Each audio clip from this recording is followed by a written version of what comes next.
Hello बच्चों, तो कैसे हैं आप लोग। आशा है कि आप सब ठीक होंगे और अपनी पढ़ाई जोरों शोरों से कर रहे होंगे। आज हम इस वीडियो में बात करने वाले हैं एक बहुत ही इंपॉर्टेंट नेमिंग रिएक्शन की, जिसका नाम है कैनिज़ारो रिएक्शन, जो कि एग्जाम पॉइंट ऑफ व्यू से काफ़ी ज़्यादा इंपॉर्टेंट है। तो चलिए देखते हैं कि ये रिएक्शन किस तरीके से लिख के आनी होती है। तो ये जो कैनिज़ारो रिएक्शन होती है, देखो इसकी कंडीशन होती है चलने के लिए कि कौन कौन सी कंडीशन पे रिएक्शन चलती है। पहली कंडीशन कि इसको चलने के लिए कोई भी अल्फा हाइड्रोजन की रिक्वायरमेंट नहीं होती है।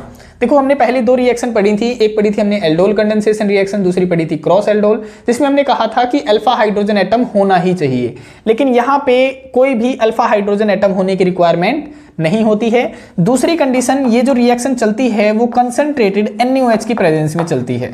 पहली दो रिएक्शन जो हमने पढ़ी हैं, एल्डोल कंडेंसेशन रिएक्शन पढ़ी है और क्रॉस एल्डोल पढ़ी है, उन रिएक्शन में कौन सा NaOH इस्तेमाल हो रहा था? Dilute NaOH। लेकिन कैनिज़ारो रिएक्शन के अंदर कंसंट्रेटेड NaOH इस्तेमाल किया जाता है।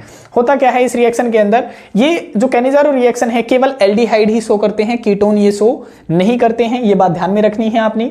किसकी प्रेजेंस में चलती है? कंसंट्रेटेड NaOH की प्रेजेंस में चलती है। और इस रिएक्शन के अंदर होता क्या है? ऑक्सीडेशन और रिडक्शन दोनों ही साथ साथ होते हैं। तो इस रिएक्शन को हम दूसरे नाम से भी जान सकते हैं कि इसी रिएक्शन को डिस्प्रोपोर्शनेशन रेडॉक्स रिएक्शन भी कहा जाता है। डिस्प्रोपोर्शनेशन रिएक्शन कौन सी होती है? ऐसी रिएक्शन जिसके अंदर ऑक्सीडेशन और रिडक्शन दोनों ही साथ साथ में हो रहे हों, उसे कहा जाता है डिस्प्रोपोर्शनेशन रेडॉक्स रिएक्शन।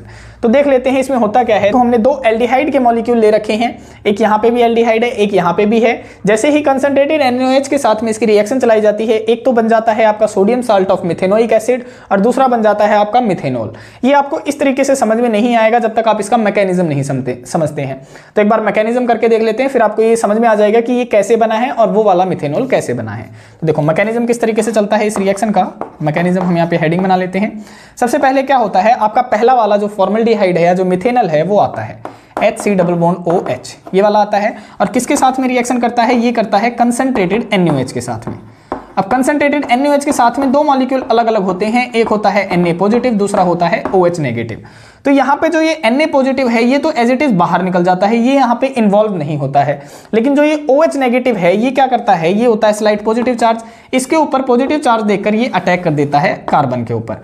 जैसे ही कार्बन के ऊपर अटैक करता है, अब कार्बन 5 बॉन्ड तो बना नहीं सकता, तो यहाँ से क्या होता है, यहाँ से ये इलेक्ट्रॉन इसकी तरफ शिफ्ट हो जाते हैं और इस पे आ जाता है नेगेटिव चार्ज। तो किस तरीके से अटैक होगा? इस तरीके से HC ऊपर आ गया, O के ऊपर नेगेटिव चार्ज, नीचे अटैच हो गया OH और यहाँ पे था आपका हाइड्रोजन। फर्दर क्या होगा, तो जो ये नेगेटिव चार्ज है ये कहता है कि मुझे यहाँ पे नहीं रहना और मुझे वापस जाना है। तो जैसे ही ये वापस आता है, अब यहाँ पे फिर से कार्बन 5 बॉन्ड तो बना नहीं सकता, तो क्या होता है, ये यहाँ पे हाइड्रोजन अपने इलेक्ट्रॉन साथ में लेके यहाँ से बाहर निकलता है। अब ये निकलता कहाँ है, तो यहाँ पे फर्दर जो ये दूसरा वाला आपका फॉर्मल्डिहाइड या जो मिथेनॉल है वो यहाँ पे अटैक करने की कोशिश करता है इस तरीके से HC डबल बॉन्ड OH। तो देखो ये वाले जो H एटम अपने लोन पेयर ऑफ इलेक्ट्रॉन साथ में लेके निकल रहा होता है, तो इस पे नेगेटिव चार्ज होगा और नेगेटिव वाली चीज कहां से पीसी अटैक करती है? वो अटैक करती है पॉजिटिव चार्ज के ऊपर। तो यहाँ पे ये अटैक करती है इस कार्बन के ऊपर। फर्दर क्या होता है, यहाँ पे फिर से ये वाले जो इलेक्ट्रॉन होते हैं मूवमेंट करना स्टार्ट कर देते हैं। अब देखो यहाँ पे क्या हो गया, ये वाला तो बन जाता है आपका ये वाली स्पीसीज HC, देखो H था, C था और ऊपर बन गया है डबल बॉन्ड O और यहाँ पर क्या है OH, तो ये तो बन गया आपका मिथेनोइक एसिड बन चुका है। ठीक है, फर्दर ये वाली कौन सी स्पीसी है? देखो CH2 तो था ही, एक हाइड्रोजन यहां से आ गया तो CH3 हो गया और O के ऊपर क्या आ गया? Negative charge. तो दूसरी स्पीसी आपकी बन गई है CH3O नेगेटिव। अब क्या होता है, देखो यहाँ पे जो ये ऑक्सीजन है इसके ऊपर नेगेटिव चार्ज होता है, हाइड्रोजन के ऊपर होता है पॉजिटिव चार्ज। ये नेगेटिव चार्ज वाली स्पीसी पॉजिटिव चार्ज को देखते ही ये क्या करती है, उसके ऊपर अटैक कर देती है। तो जैसे ही ये यहाँ पे अटैक करती है, फर्दर क्या होता है, देखो जो ये जो सोडियम आयन बच गया था, अब ये सोडियम आयन यहाँ पे अटैक करने की कोशिश करता है। तो यहाँ पे रिएक्शन में लिख लेते हैं कि Na पॉजिटिव फिर से अटैक करने आ चुका है।